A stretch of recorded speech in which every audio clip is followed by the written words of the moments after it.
perspective, and I could finally put this into action as I dipped in and out of the boxes, trying to find connections and stories from a bygone era. So one of the first boxes I found contained the minute books from the early years, and the first one was from 1971. And this was handwritten, and there was something about going through this and sort of looking at and touching the writing of someone from that time that made it even more sort of personal. And I felt, as I was sort of sitting in this archive room, away from everyone else, I felt like I was reading someone else's diary, someone else's past. And it was really interesting to sort of, to again, just sort of think about what I might learn. And I got to know Chapter's history. So as most of you probably know, in 1971, Christine Kinsey, Brian Jones and Mick Flood set up Chapter.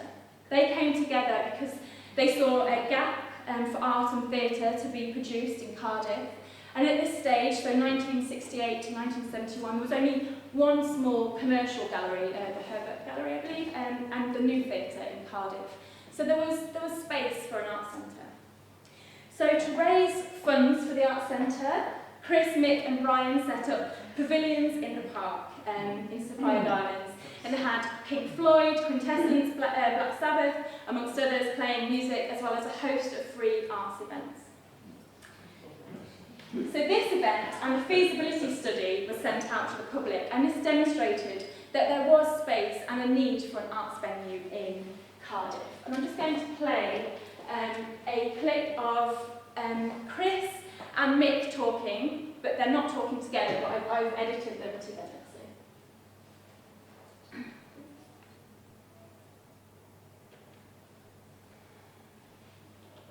It was in the air, if you know what I mean. The idea that the arts would develop in a different kind of way to the way in which it had been, moving previously. We just came up with this idea to find a place where artists could work and we could actually present. There was absolutely nothing in Cardiff at that time. We did realise that there was art centres being mooted in various other parts of the country. Sherman Theatre wasn't even built then, so that there was only the New Theatre as for performance, and that was it basically. Yeah. There was and the poetry group in the pub. There was nothing else at all. And so I took a job. I was working in the steelworks in Cardiff, and shift working there. And by day, or when I had time off, I would start to go around various disused factories, old dumps, and various places all over Cardiff City, to see whether I could find somewhere that was kind of suitable. And we were kind of homing in on this place, and I was quite keen on this place, but it was privately owned. And when I finally put together an application to the local authority in the first instance, and saying, look, can you help us support us in this and help us get this building? They kind of said to me, well, why should we help you with a building that we don't own when there's stacks of buildings we do own? And I said, well, show me where they are. Gave me a list of places that were no longer used. Most of them were schools. And after, I had a look at 3, 4 of them or something all over Cardiff, came across this disused high school in Canton. And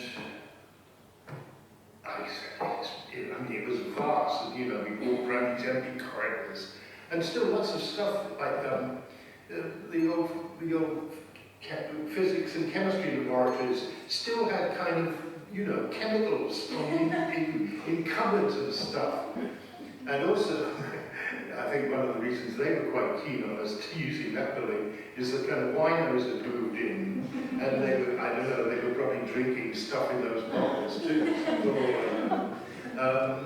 And anyway, just by some process, we decided this is what we go for. And, you know, so all the classrooms made rather good studios, would make good studios, and it was some spaces big enough where we could do other stuff, like run a cinema, make it some kind of performance space. Yeah. So the priorities were going to be studios where artists could make work, spaces where artists could exhibit work, a jazz club, somewhere where we could make performances, that we could then also show films. But the priority was, one of the main things that we realised, that the building needed to be able to produce work and present it. So that it was a whole combined idea of those to each other. And, well, we kind of set to work. We got a lease, we moved in, I took over the old headmistress's office, and we all three of us sat around there, sort of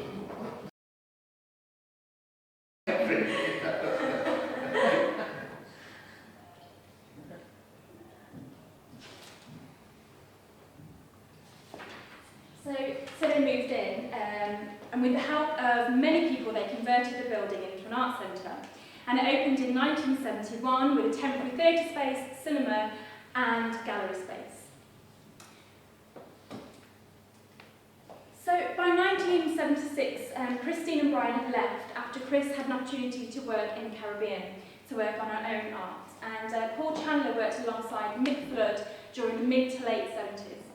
So my work's focus has been on Chapter's innovative performance of the 1970s, especially those produced out of a residency scheme launched by Mick Flood.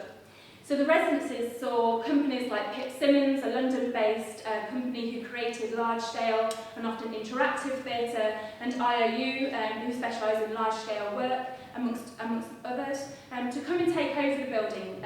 So they would be placed here for sort of 2 to 4 weeks at a time to create a new piece of work. This saw a symbiotic relationship grow between a particular theatre company and the Chapter, allowing the company to establish itself within the venue and its local and artistic community, and Chapter to become producers of an original piece of work.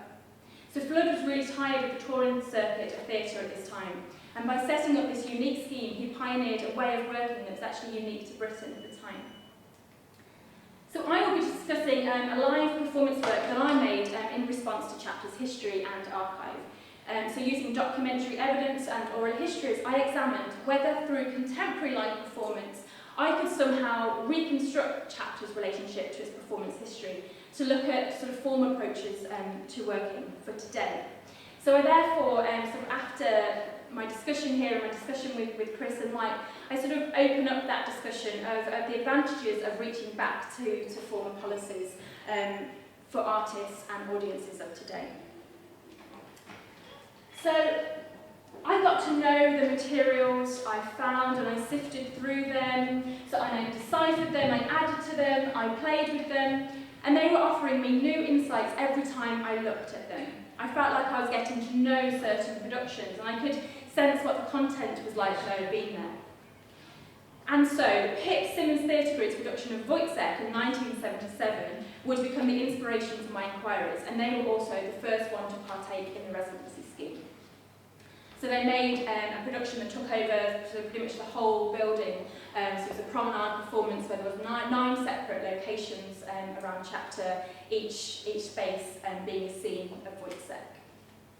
So the remains of Wojciech inspired me to make something from them, to embark on a project that would involve archives and oral histories in a woven narrative.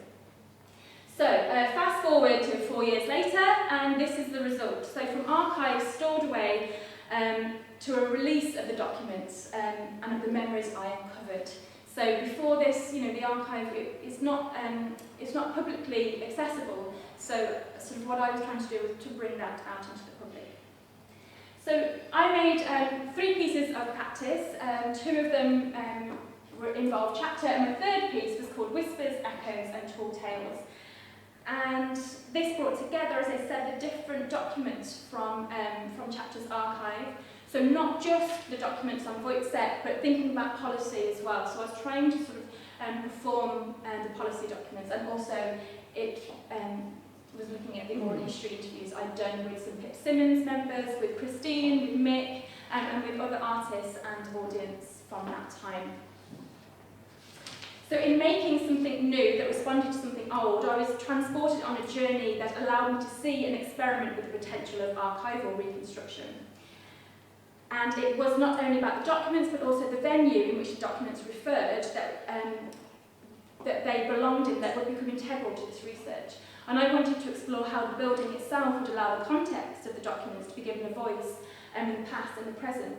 However, during this time, Chapter was going through quite a lot of changes, and new relationships were being formed, and unfortunately they didn't have the sort of the capacity and the time and the money to host my practice within the building. And so this piece of practice was actually performed in Aberystwyth.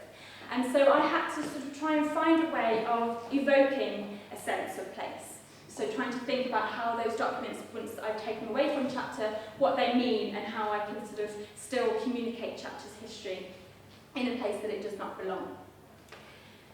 So I used chalk here, as you can see, to mark out the different spaces of Chapter using a floor plan. But also the spaces that I marked out were the spaces that we used in Wojciech. So it was not only about constructing Chapter, but it was constructing the spaces that we used in Wojciech. So it was trying to weave in the different narratives of Chapter's history. So I began in the theatre, which was the first scene of Wojciech and was also the barbershop scene. And then I went to the cinema, and that doubled up as a fairground. So each space became animated with my different sort of actions and text. So, and then I went to the gallery, and during my time researching, I met with Dave Southern, who was an artist back in the 70s, and we had an interesting conversation out in the cafe once, and he was reflecting on his time here, and I put in his sort of his narrative into this scene because it was really interesting what he was saying. So, just sorry.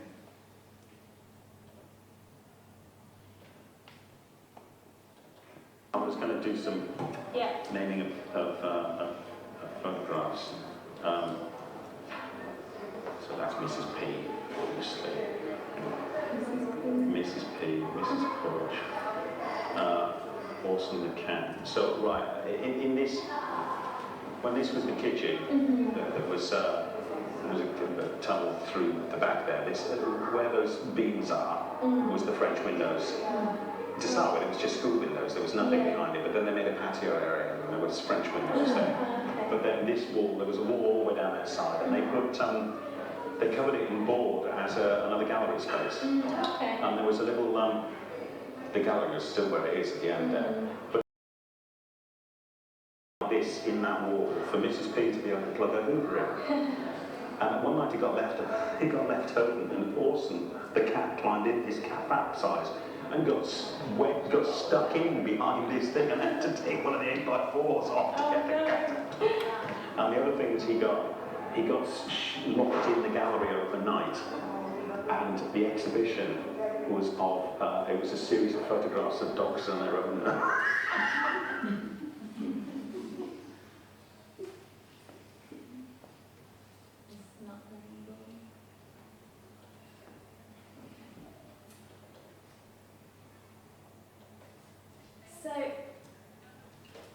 The next scene, I met with the Pip Simmons, Chris Jordan and Sheila Burnett, and they were two members of the Pip Simmons group.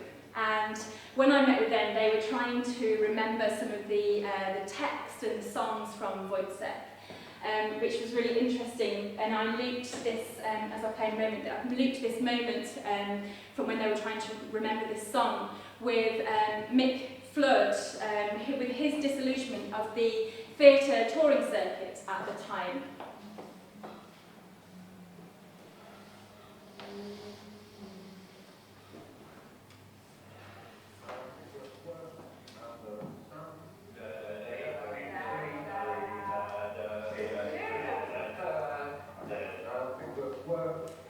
this just was a repeated moment, and as you can hear, it's nothing but work, nothing but work, and so I was trying to sort of draw out that connection between how we had flush flowers at the time with their notes.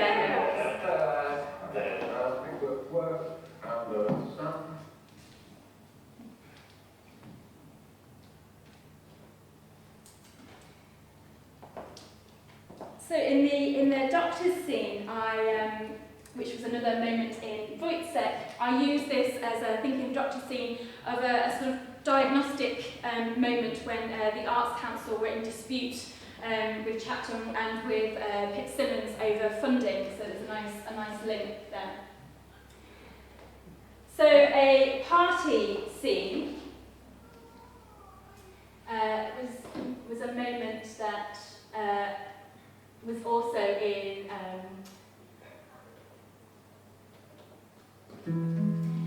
so a party scene marked Chapter's first birthday, and it was also a party scene in Wojciech. So again, it was this way of sort of weaving in the narrative. So Chapter's first birthday, the artist Peter Kuttner came in and made an exhibition called Edible Rainbow. So to mark this sort of multicoloured event, I made multicoloured gin to serve my audience. So it was a sort of, and again, a link to that moment.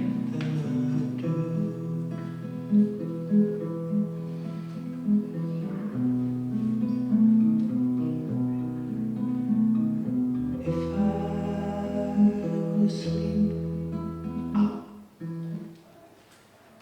not playing ball. Okay, so as you can see, I tried to weave in the different history of Chapter with the sort of narrative that was coming out of Wojciech. So another thing that Chapter was able to do during this production was build a lake in the yard in the shape of a skull. And it was also, I think, set on fire each night as well as part of the production. And in mine, I sort of drew out a chalk outline of a skull, and I also had buckets of water to represent the lake, so that was my sort of token that I could do really with this is Mick there. So this is brilliant, sort of transformation of the space. It was just really interesting what they could do at that time really. And there's a nice moment where Sheila in from Pip Simmons discusses that what Mick was able to provide them at that time. But I can imagine that Wojciech was the height of freedom. There couldn't be. It had to be the absolute height of freedom. You didn't care what we did, it was just like, I thought, build you a lake. Because there would be no other venue in the UK could have done it. Yeah. I mean, a sort of residency there. Yeah. Because there was no other place geared up for it rather than anything else. But we had the space, we had the kind of versatility of rooms, you know, and the idea of people walking around. And it's an unprecious space. I think That's right. That's right. Right there, and around. You can go to the tip and dump, 3 tons of garbage into the back of the theatre. No one would care. And you didn't talk about the conflict or nuclear. Think about the school because it had been something else for a long time. Whereas it So I basically, in the end of this performance, sort of saw the archive, but not the official archive, sort of raining down. So it was that idea of sort of releasing documents. And it's through my practical explorations that combined a narrative of the venue and its relationship to its performance history, and that I wanted to bring Chapter's former policies of a collaborative approach to making and presenting theatre to the fore. And I suggest that Chapter could reach back to this way of working as a means to engage contemporary theatre makers and audiences of today. Thank you.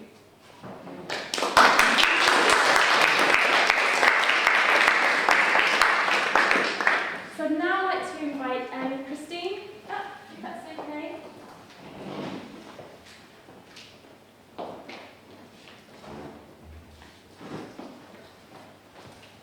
So thank you so much for being here. Chris, it's really lovely to have your It's a pleasure. present Thank you for here. inviting me.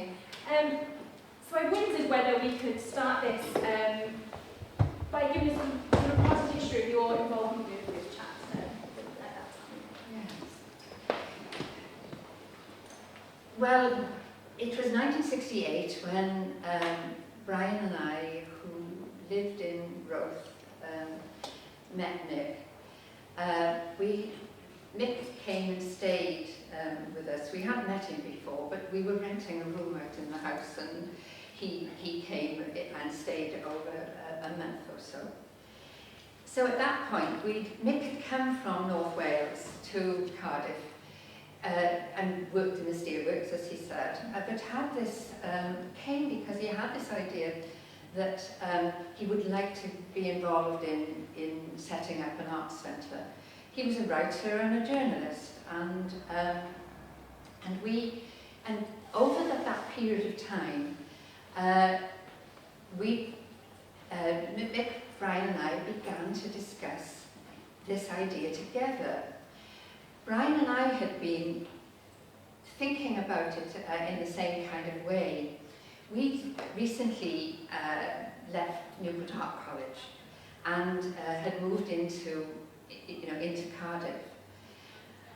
While we were in the art college, we used to come to Cardiff mainly to go down into the bay to listen to jazz, and which we continued to do while we were, living in Kimberley Road. So when Mick had said that, as he said, there were very few gallery spaces in Cardiff.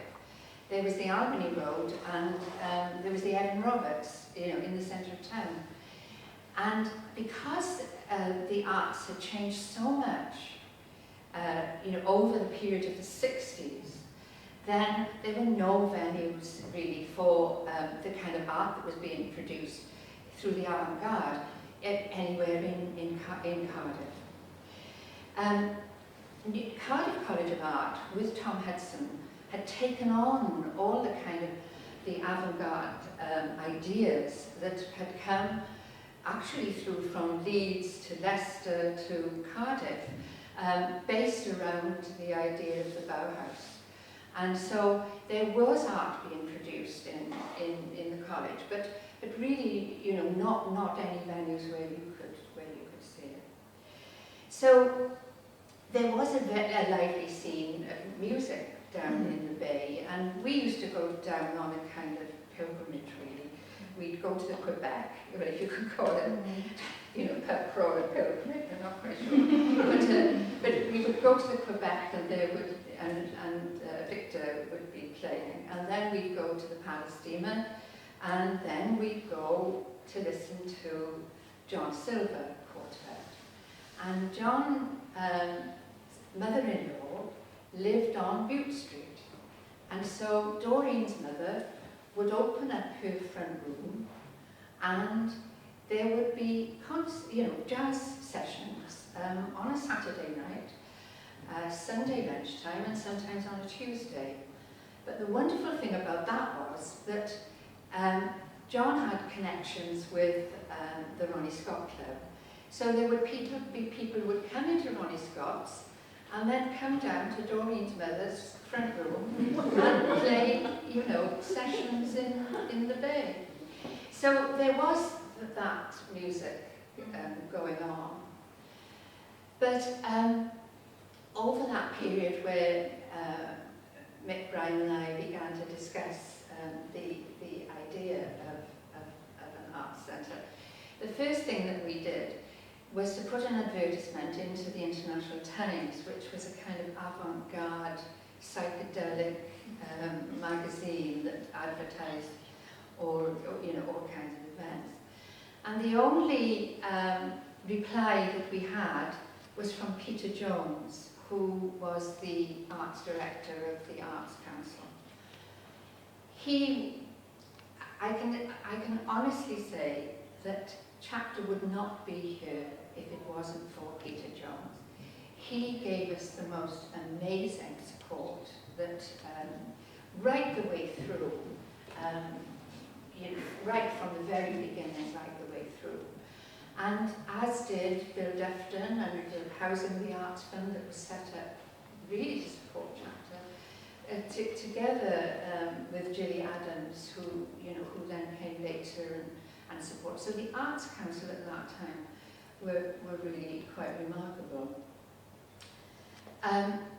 The next thing that we did was talk to Steve Allison, who was in the Student Union at the time. Vaguely, yes.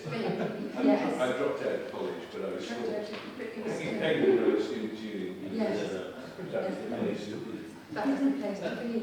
So there were lots of pop festivals happening everywhere. So we thought, right, well, we'll raise some money, set up an arts centre. So we talked to Steve, and Steve had all the connections. And Kerrie showed you just a glimpse of the poster, but to prove it, we've got a poster that Steve had made for the concert. So you can see there's Pink Floyd and Black Sabbath. I'm not sure about the other bands that are on there, whether they... We don't think Black Sabbath turned up. Oh, and there's a couple of memories I have of this day. And one of them is being on a double-decker bus, coming down past the castle and looking over a wall. And there was this long queue of people. And I thought, well, what's going on in there? Why don't I know about it? And who's, where are they going to? And then the thought suddenly came to me, good Lord, I'm supposed to be there, and getting the thing organised. So, and then being in, and the other couple of memories I've got about this day is that Pink Floyd wouldn't go on stage until they were paid. And in cash. Was it £600? £850. £850, which we had to cut. And they took the money into the dressing room, Yes. and it was shortly followed by the Cardiff Drug Squad. Yes. And the dressing room had a certain aura. And I had visions of Pink Floyd not appearing. Being But moved out. they did. Yes. But they wouldn't go on last. So somebody had to go on after Pink Floyd. Who went on? Team Symphony. Team Symphony went on. Volunteer. And they were the Birmingham band that I really wanted to book. And their agent said, well, you could have them for 25 quid, but you've got to have Black Sabbath with them as well. And that's another 25 quid. Right. So, we don't think that Black Sabbath. We don't know, but that does ring a bell. But one of the other memories I have of that time was sitting. It was in Sfragan.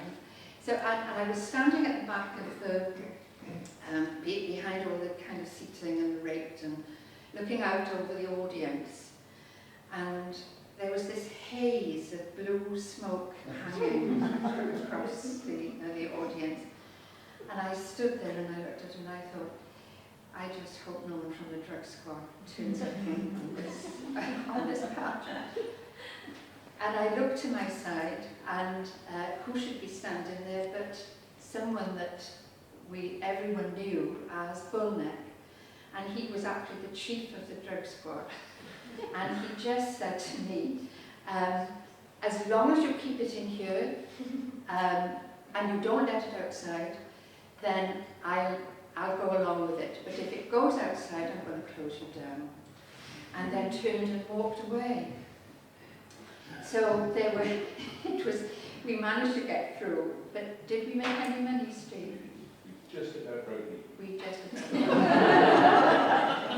And also, there was, but I do remember getting a bill from the Red and White Bus Company, bringing people down from the Rhymney Valley a couple of weeks later, and I don't know whether we had enough to pay that. not quite sure. Just conscience was raising. Yes, it was. So it certainly, Brian Mick and I called ourselves the Art Centre Project Group. But in the beginning, there was another member, and her name was Liz Weston. And Liz was with us at the time that we were commissioned by Peter Jones to organise a scheme called Pavilions in the Park. And it had been set up by two artists, Joan Just Tilson and Karen Tisdale, on Blackheath in London. And Peter was very impressed with the way in which this had been organised. So he asked Brian, Mick and I and Liz to actually organise pavilions in the parks so that it could be staged in Newport and in Cardiff. In Newport, the whole scheme was actually got the information here that again is where is that on the board, so you can see that there were six pavilions. 3 of them were black, okay. 3 of them were clear, and they would be set up quite close to each other, but in kind of parkland. Audiences could come for free, but the way in which the artists were chosen was by putting everyone's names in a tombola, turning the thing around, and then getting people to kind of choose out the names of the artists, and they would then be allocated a pavilion according to, you know, whether it was a performance and whether they needed light or whether they didn't. So it was in Newport, and the pavilion was set up, the artists were all organised, but it did not stop raining. It rained and rained, and so if there was something, if there was music being played, there would be the kind of tamping on the roof and the noise. And so in Newport, the scheme wasn't as successful as it could have been. And there was also another hazard, because the park superintendent totally disapproved of what was going on. And at every opportunity, he would turn the electricity off. So that, you know, people who were halfway through a session, or, you know, the show was being lit and everything would go down. So, but when it came to Cardiff, it was in Bute Park, and it was absolutely wonderful. The weather was glorious.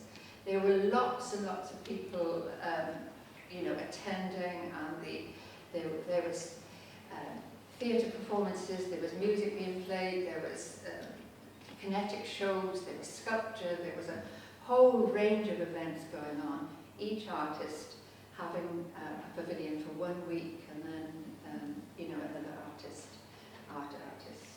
come in. This is the kind of year really that was leading up to making a decision about the building, as Mick was saying, which building we would move into.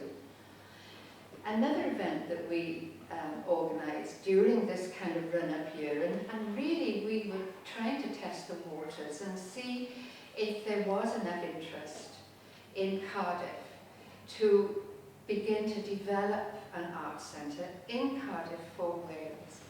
And we wanted to find a kind of response. So we took over an old carpet warehouse in Queen Street and opened it up for performance. I said earlier that Cardiff had developed courses there that were really quite avant-garde, And John Gingell had set up a time-based course, and Keith Woods and Colin Ainsworth had taken part in this course. And when we opened up the shop in Queen Street, they called themselves the Zoo Group, and they came and they made performances. We had exhibitions, and we had poetry reading broadcast over Queen Street during rush hours. There was jazz being played and being broadcast over Queen Street. And so all of these activities were going on, and while they were going on, we asked people to fill in a form. So we were kind of doing a feasibility study. And once all of that had been done, we then we then organised a seminar at the Reed Smith and took people's ideas and used them to discuss. But during that year, there was also a group called the Civic Theatre Trust, and Richard and Geraldine were part of that. And there was the Everyman Theatre, the Orbit Theatre. Was there the opera? Orbit, Everyman, and Cardiff, the And Film Cardiff. Society, South Wales Records Art Society, and we're never quite sure whether the Camera Club actually joined or just came along and sort of semi-independent. That was the group And the Cine together. Society, yeah. When we moved in here, I remember, what's his name, from the Orbit Theatre said, and I said, I'll write this down because I remember it. He said, it's too big, you'll never fill it, I'm pulling Orbit out. And off he went. And I thought, I bet you will get that. Well, Richard has recently written a very interesting essay account of the groups that, Yes. like South Wales Art Society and the Cine Society, that was Cine Society with Brian Bull. Yes. And so, that part account gives a broad picture of the activities that were going on, before we actually moved into the building. So it was fascinating for me to sort of look through it all and sort of discover that journey. And one of the things I sort of came across that it wasn't always a smooth ride for you at all. Was that it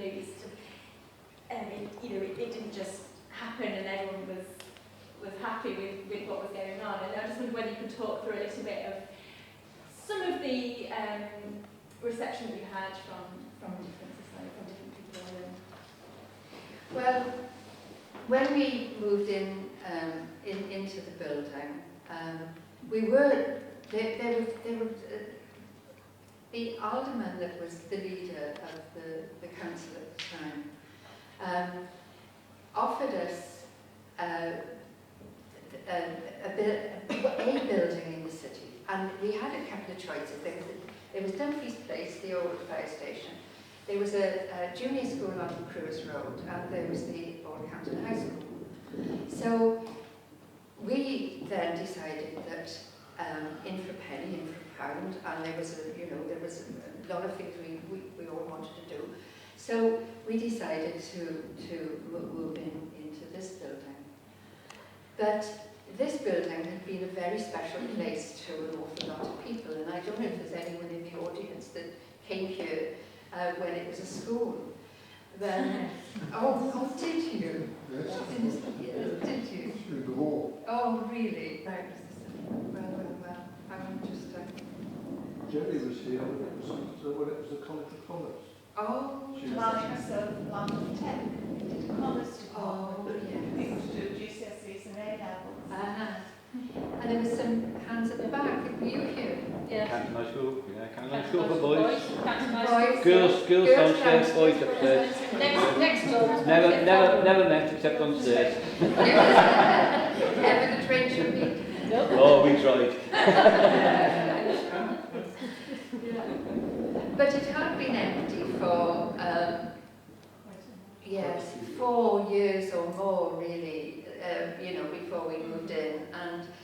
And there were people sleeping in here, and, you know, and pigeons, and the lead had been taken off, and the electrics didn't work, and, you know, all of that, and the boilers didn't work, and so on. So there was an enormous amount to, you know, to be looking at, and trying to find money to, you know, to begin the enterprise. Yeah, and I remember coming across an article where you had to ask a group,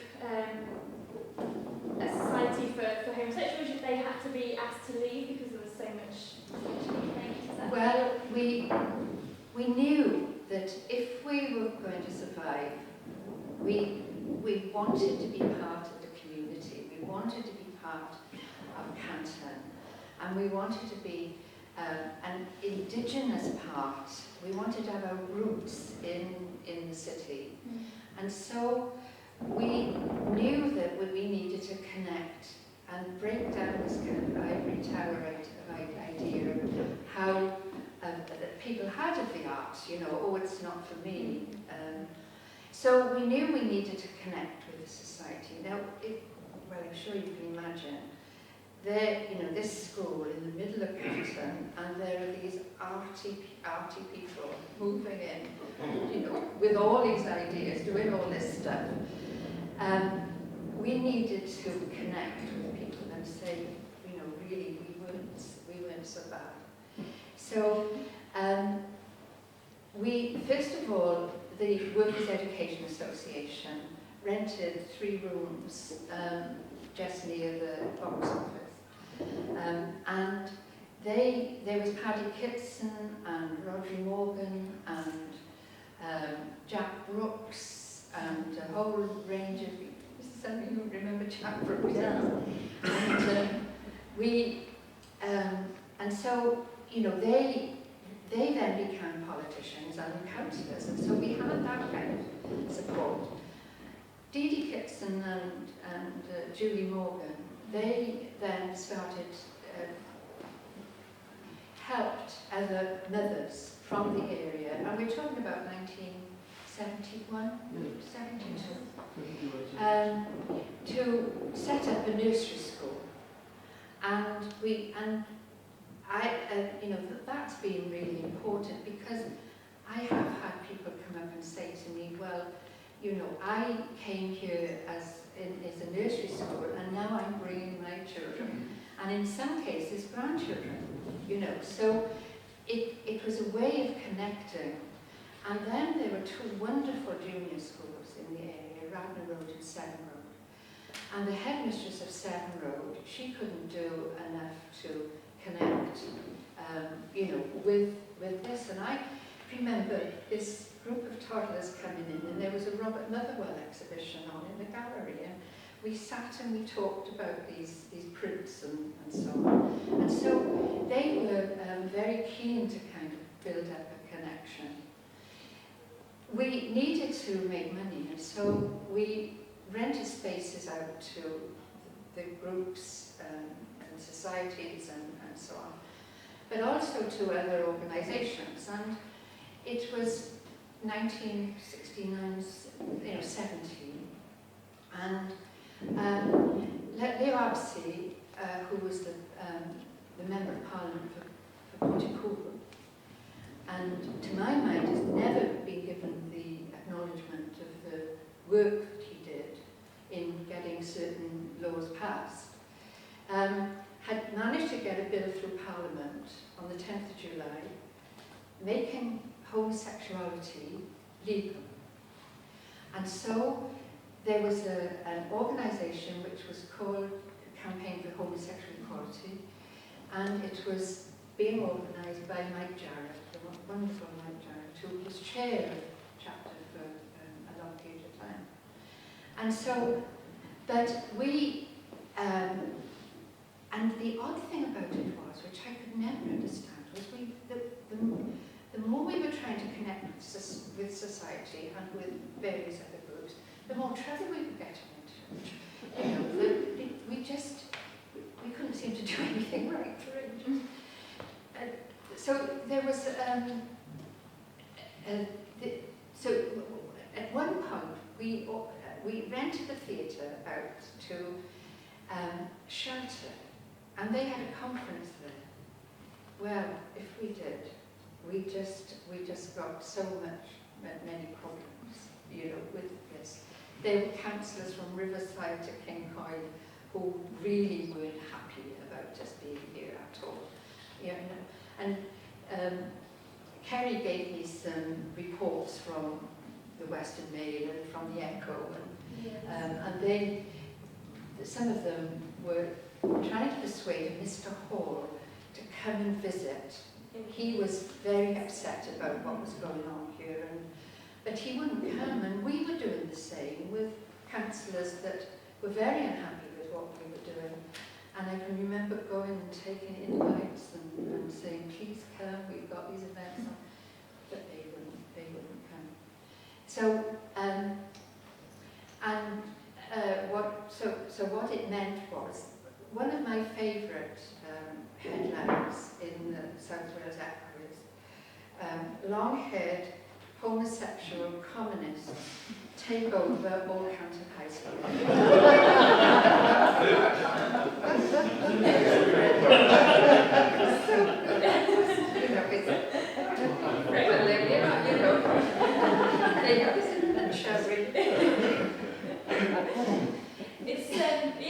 It's fascinating to think of that now, because I think it really is that sort of that community involvement as well as a sort of innovative art practices that has allowed Chapter to become part of Cardiff's furniture now.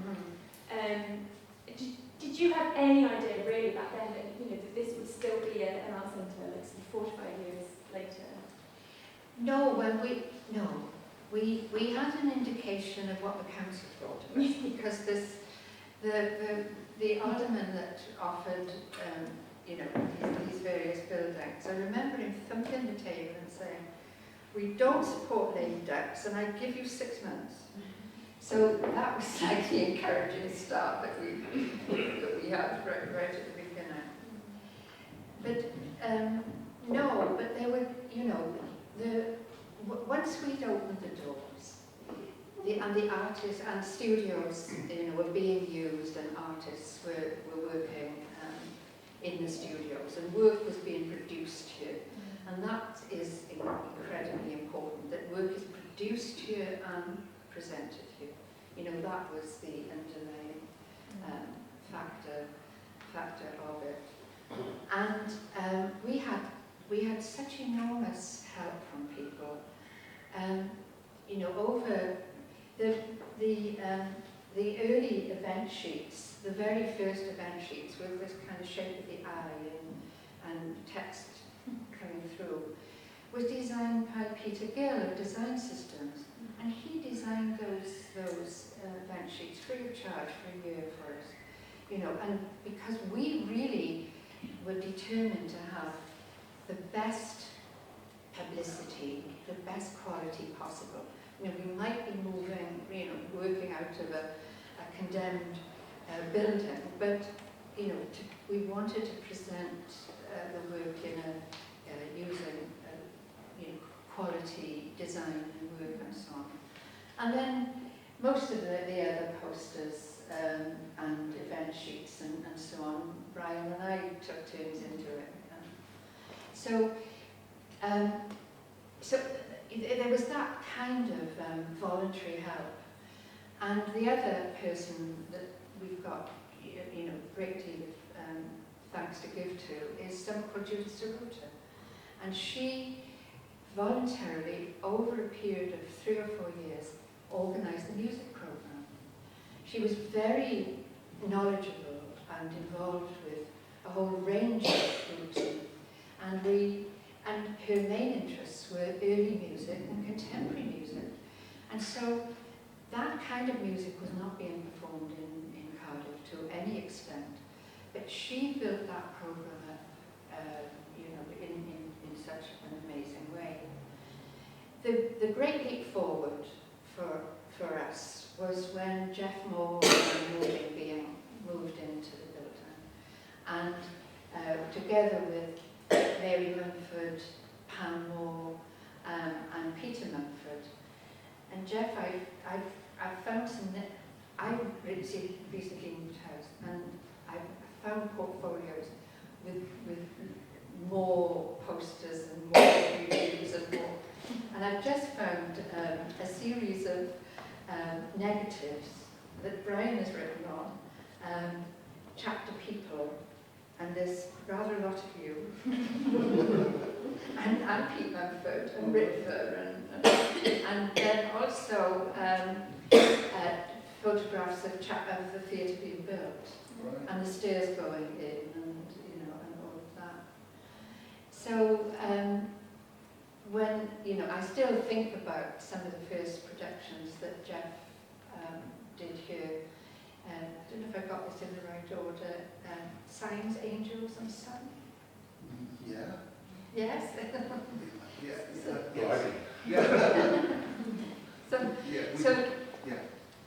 We've done them separately, and then we reworked them as a trust. Yes. Yeah. They were done as separate pieces. Originally, and then we put them together as a very pretentious trilogy. Called A Real Life Attempt. No, yes, of course. Yeah, that was what it was. Yeah. But it was, it was the kind of work that we really hoped that would develop. And in chapter, Jeff used film, dance, music, spoken voice, singing voice. One of whom was you, Chris, do you remember? I do. An embarrassment. No, it was beautiful. You read from James Joyce's short story, The Dead, which I used as a soundtrack and all that, because I really loved your voice. Even though you weren't Irish. No, he's not. So with that work going on, the whole place just came alive, and it was very exciting. It was indeed. Thank you. I think that's a brilliant time to move on to the mic. So thank you so much.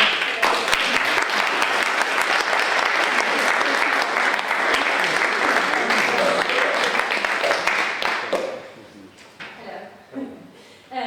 Again, thank you very much for being in conversation with me. And sort of much of this conversation, could open it out to you as well, Jeff, because you were sort of here as one of the artists, and it's amazing to have people like yourselves here. So in terms of the work that was produced, and as an artist there yourself, can you how did you come across Chapter? How did you find yourself? I came to Cardiff in September 1968 to be an archaeology student. One of my lecturers was Mike Jarrett, and it came as quite a shock to have a Roman lecturer dressed in one-piece racing leathers laying on the front bench. Anyway, and towards the end, I hadn't really seen theatre at all, and towards the end of 68 or the beginning of 69, I auditioned for a production of Under Milkwood, a student production of Under Milkwood. I'd never really seen theatre before. And what the director did was really very interesting. The speakers sat at the back of the room, as in a radio play, and we performed in masks on stage. Now, I didn't know anything like that was possible, really. The masks, which were beautiful two-dimensional painted masks, were made by Chris Kinsey and Brian Jones. And that was the first time I met them. And one of my fellow performers was a very skinny bloke from Anglesey called Mick Flood. And that's how I met the three of them. And I think in that year several things happened. First of all, we formed our own little student theatre group, Theatre in Transit. One of our main supporters in the university was Liz Weston, who was doing an MA at that time, I think.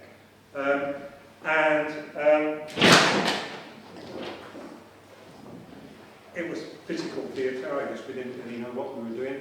But we did get an opportunity to perform in the carpet shop on Queen Street. And I remember that very well. The thing that I really remember from that was Frank Triggs's inflatables I don't think I'd ever seen an inflatable before, and I think he filled that space with two other things that happened. One was that my great friend Steve Anderson organised the benefit with Pink Floyd, and Black Sabbath didn't turn up. And the other thing was that we formed a group, a university society called Free School, which didn't have any kind of constitution, but we did manage to persuade them to give us money to do whatever we wanted. And I think actually we booked Moving Being, and I think you performed in the old... The physics? Yeah. And we also booked the legendary Clipsons, and so that was how it all began for me, really. Shall I go on? Shall I not go on? I made some notes. So in 1971, I graduated, and we formed a group called Transitions Trust, with George Octavoloni and Jill Taylor. We were mainly based in Adamstown doing community projects, but we needed somewhere to store our stuff. I think that was as good as it got. And we managed to get a room in the newly opened chapter, well, half-open chapter, in the back corridor, in a room that I think now is the women's toilet, behind the dressing room. Anyway, and we did indeed store our things, all our materials there, but my great memory of that was that opposite, in the room that's now the theatre office, I think, was the Radha Krishna temple. Yes. So you can see that kind of mix in the beginning, and the kind of influences and whatnot. Then in 1973, we formed Cardiff Laboratory Theatre, and I guess we began to perform here, but we could never afford to rent any space. So I think mainly we rehearsed around the corner in Lanover Hall, and it was quite an interesting symbiotic relationship at the time, I think. And our very first performances we made in Chapter Theatre, which was actually the space right outside this door. I don't know if anybody can remember it. It went, it's like where the first bit of the bar is now. It went long ways. And I think there was just a curtain hanging between the theatre and the queue going into the cinema. Yes. It was a kind of battle royal at that point. Yes. And then I think in 75, early 75, the theatre moved upstairs. But I guess when we first were here with Transitions, I think if you can go to slide a bit, that big space, what is now the theatre, was just an open assembly room. Well, the people who were here at school will remember. There was a kind of assembly, biggish room in the middle with lots of glass tiles. That's right, beautiful glass. Beautiful glass tiles all around, yeah.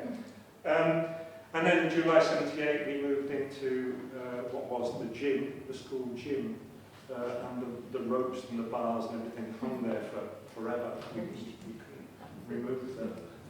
But that wasn't actually part of the chapter settlement originally. No. So I think we got that on a separate arrangement with the council, and then gradually it became part. Yeah. So were you sort of then a resident company within or chapter, or so you never had that? Absolutely not. No, I think. I mean, what Jeff did with Moving Being was extraordinary, and I think it's through Jeff that different rooms actually were made fit for purpose. Yeah. So I think, did you not get a big grant from the Gulbenkian to put the floor in what is now the common room? Yes, I mean, the great thing that Chapter offered us was space, because we've been going for 5 years in London, and I need to be careful not wandering all over the place with this, but we had a commission to make a piece in and move to Cardiff. And it was originally to the studio that Mike's just referred to, which was an old physics lab on Newport Road, where we had toured. But in the gap, Mary Mumford, God bless her, was pregnant with her first child and didn't come to Europe with us, and found you found this building Yeah. and said, no, this is where you should go, because there's much more space. So she was living on her own, heavily pregnant, on King's Road. And then suddenly, 6 months later, this kind of van of hippies arrived from Switzerland. We just came straight here, nowhere to live. And we all moved into King's Road, to this one house.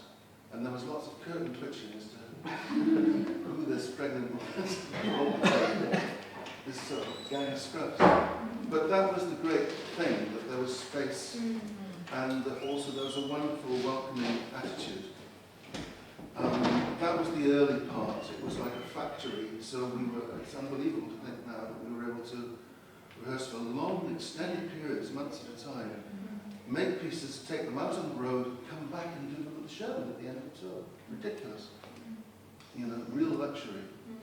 But then the thing which I was reminded of earlier on was the real, I think, seriously important development theatrically was the international outlook that then came with Mick and those residencies. And they were extraordinary. I think they were a model. I don't know if that's accurate, but I actually know that they existed before. But when Pip would do that, and the People's Show, and the Dutch group called Waste of Time, so that suddenly there'd be artists in the building making work of an extraordinary nature. And it was a real model of how to work. So I think it became a really significant chapter in that regard. I think there are two or three things in that for me. I mean, one was gradually Chapter developed a kind of policy about who would be staged from amongst the touring groups. Yes. Now that world has really gone, but those groups first came here as touring groups. Pip Simmons, People's Show. My favourite was Sal's Meat Market. And it almost became like a home from home. So when they were in town, Ratzenberger, and when they were in town, and I think what that was an incredibly important educative process. Definitely. So we were seeing all this work and going, give us a go. We want to do that as well. And I think that was really, really important for kind of young artists. And then the residency, when Mick, quite right, I mean, he said several times, got a bit fed up with that facilitating that touring circuit. Then the residencies came, and I think they were really the real crown in that 70s work. And I think there's a lot to learn from them. I really do. To have a significant company here in residence for a month, making a piece of work that's only here, using a whole series of rooms. I have to admit, I didn't see Wojciech because Pip wanted me to be Wojciech, and I bottled it. I also completely bottled it. I thought you were a nun in it, Mike. Sorry? You weren't one of the nuns in it. No. I'm afraid I was playing tricks. I wasn't quite at the stage where I was willing to come in and shaving foam naked. Maybe Nigel was a nun. But certainly that one, the Wojciech one, and I've got a bit of secret information about that, because at that time I think Chapter Mick was seeing the work that was going on at the Mickery in Amsterdam, where of course Moving being performed. But the Mickery was almost like a mirror image in Amsterdam of Chapter, or at least that's what Chapter was aspiring to.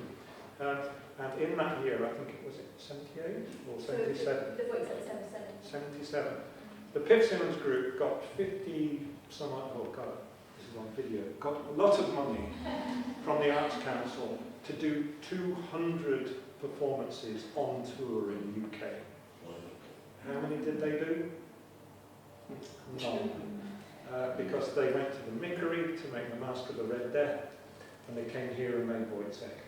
And suddenly for them there was a new way of working as well, which was so totally different from that grinding it out in the van on touring circuit, I think. And some of that work was really surprising. Waste of Time, the Dutch group, which we did work with them. Richard Goff and I did work with them. That was really, really terrific. So a lot of artists, like, was it like Paul Piscarnivore and people like yourself, would become involved in the residency work as well, wouldn't you? I mean, well, I think then what happened over the 70s was more and more of those companies were actually able to afford that. They finally got funding, I think, and were able to have rooms in Chapter. And so this, you know, Paul Piscarnivore, Red Light, I mean, Keith's Highway Shoes, you know, and Cardiff Lab, and all those companies.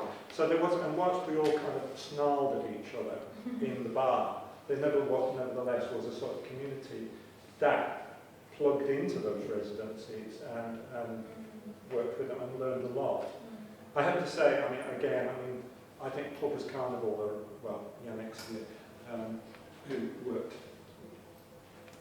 on several shows with Paul Piscarnivore.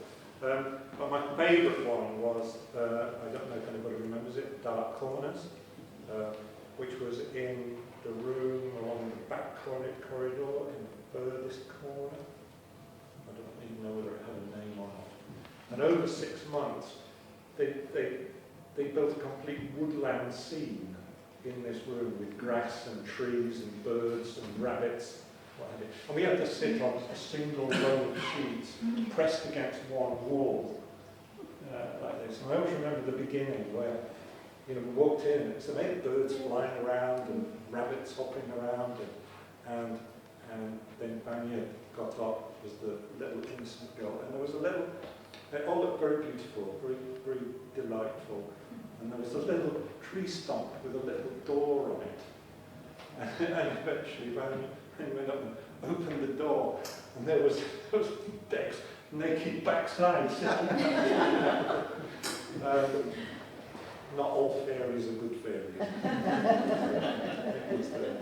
What you just described there, I mean, it was quite a revolutionary moment for practice. Yeah. Because with the presence of artists and artist studios and potters, and video workshops and so forth, they all had their separate territories, but when it came to performance, there was an enormous area of influence. And obviously, it's quite obvious that if you have to make a show that goes into a van and has to be played to 24 different theatres of differing sizes, but it's the same product, if then you open the whole thing up to making it environmental, to making it kind of experimenting with how the audience come in, how long they stay, whether they leave, it's become a massive part of practice now. But it started somewhere. And I think the idea that Chapter made itself available to that is very, very significant. I think that's certain, because I don't think there were any rules about how to go on. No. So you decided what you were going to try and make, and that was it. And most of our work was not great. But well, they were like sketches for better work. Sure. And I think that's what Chapter enabled. I think two other things. One was the increasing technical support that Chapter was able to offer. I mean, I know you had your own team, but people like Dave Houghton were really significant. Yeah. But also I see Liz sitting there as well. The kind of administrative support as well, of people who were willing to take your side there. And I think with Mick and Paul and Liz. And Jules, when Jules started and Liz came into the office, that it made such an enormous difference. But Jules came and was as a part-time secretary. But, without Jules, we wouldn't have had a cinema really to start with, because I've got this vision of Jules sitting in the middle of the hall down here, sewing with a sewing machine, and she was sewing the bottoms of 467 yards of curtaining, which I was then stapling onto battens, and Mick and Brian were drilling into the ceiling. So Jules, I used to dread it sometimes, because I would see Jules and she'd say, "Listen, Chris, let's." and I used to oh God, here we go again, you know, some enterprise. So Jules was, you know, and Liz and people that helped run the place. Just to mention also, you know, about the community of being in Canton. Mrs. Porch was mentioned by Dave. And Mrs. Porch lived in Market Street, and she came, first of all, as a cleaner here. But she became our most valued ambassador in the area. And Mrs. P has become a living legend. Absolutely. And her machine. And her machine. Floor machine. Yeah. And then she used to get really worried because she didn't think we were eating enough. So she used to bring sandwiches and make sure we were all fed. So she kind of adopted this rag bag of people and tried to look after us and tried to keep us in the building. We also had enormous support from you all down in what was the office over there. There was always a sense of really warm control base that, you know, people were pursuing the various things, but you and Nick, Chris and Brian, the foursome that I knew when we came, there was an enormous sense of support and warmth. I mean, it was often quite, you know, jokey and satirical, and, you know, and Brian was always very sardonic about all the art, he said. He said, I'm not interested in any of the art that goes on here. Just winding me up all.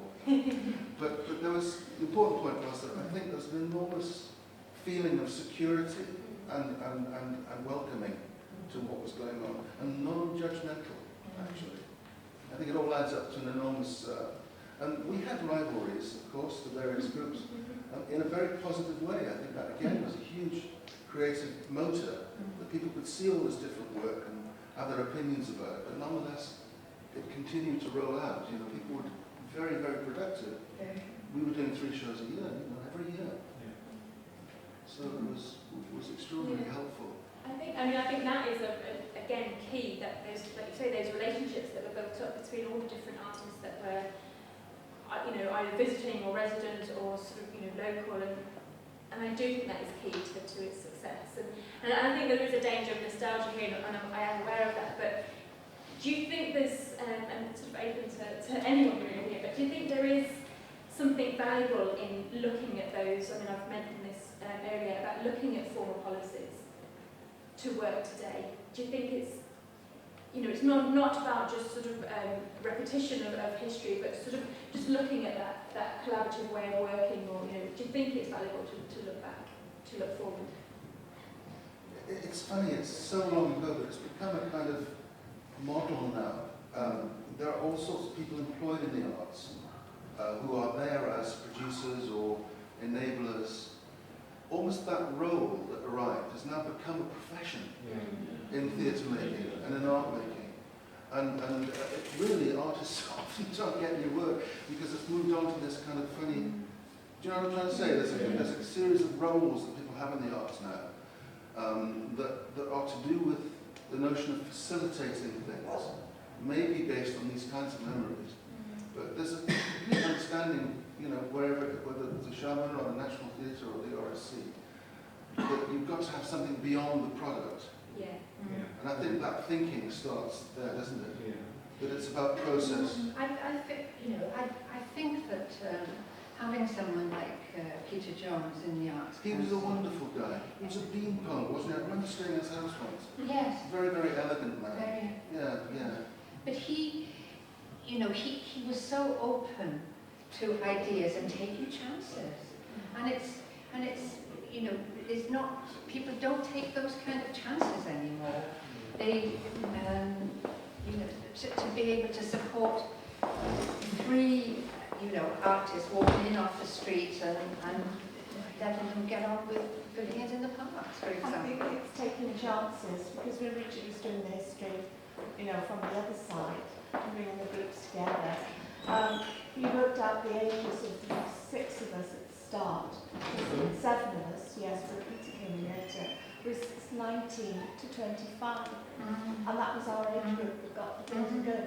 And I think what people don't do, they want things done for them today, or management to do it. Whereas we just turned around and said, well, we need a bar.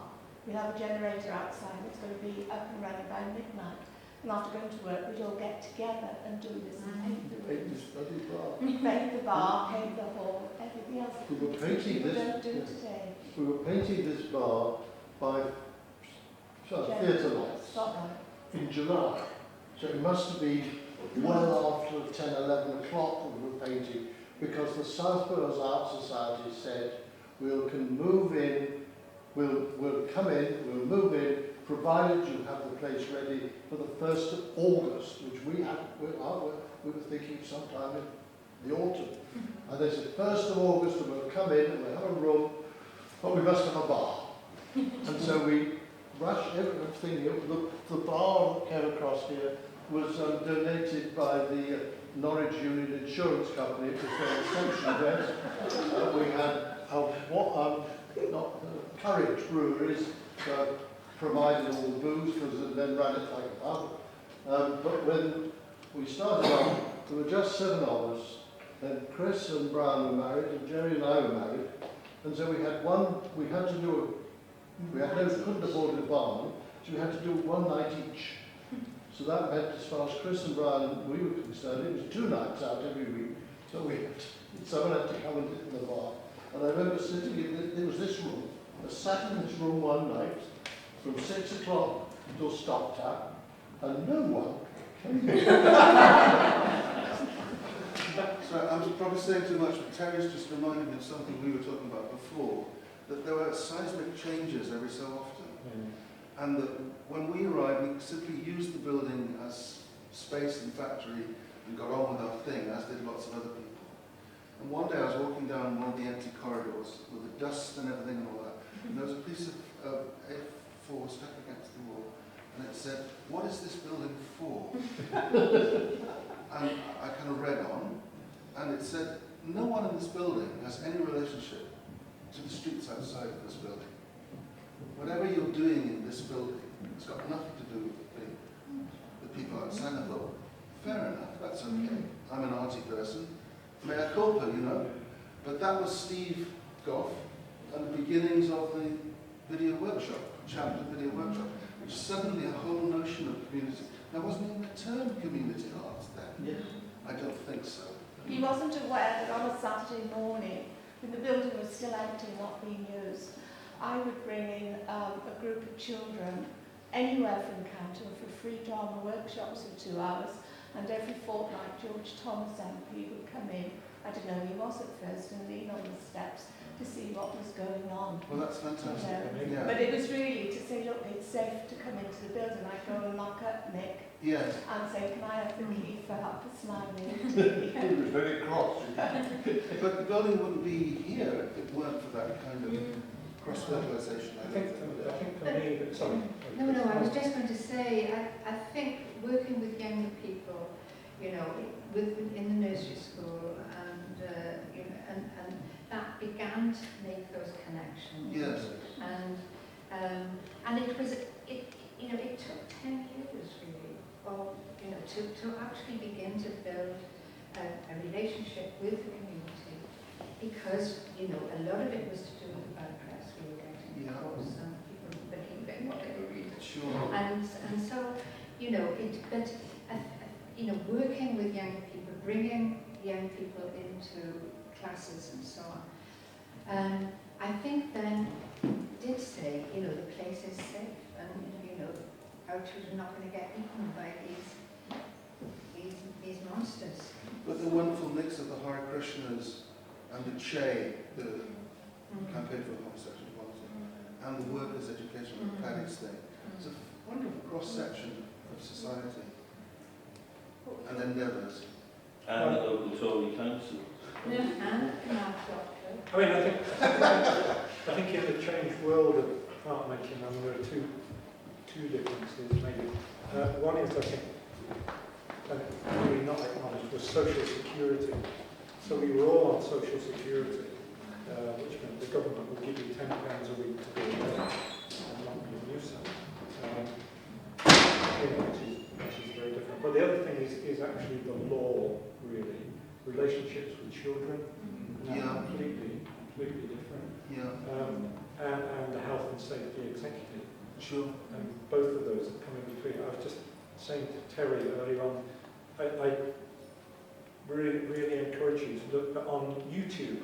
There's a half-hour video made by Cardiff City Club of adventure playgrounds in Cardiff. I think it must have been shot in the summer of 1971. You know, this is small children up ladders with big hammers. You know, you can't imagine that. But there's a wonderful sequence where in Butetown, where some lad actually gets injured, and you see the play leader carrying him off. And then next day the commentary is, but next day the plucky little fellow was knocked down the lawyers. Sorry, it's getting very anecdotal. Just a different climate now, I guess. But it's been incredibly fascinating to listen to everyone. So again, I just want to thank you all for coming this evening.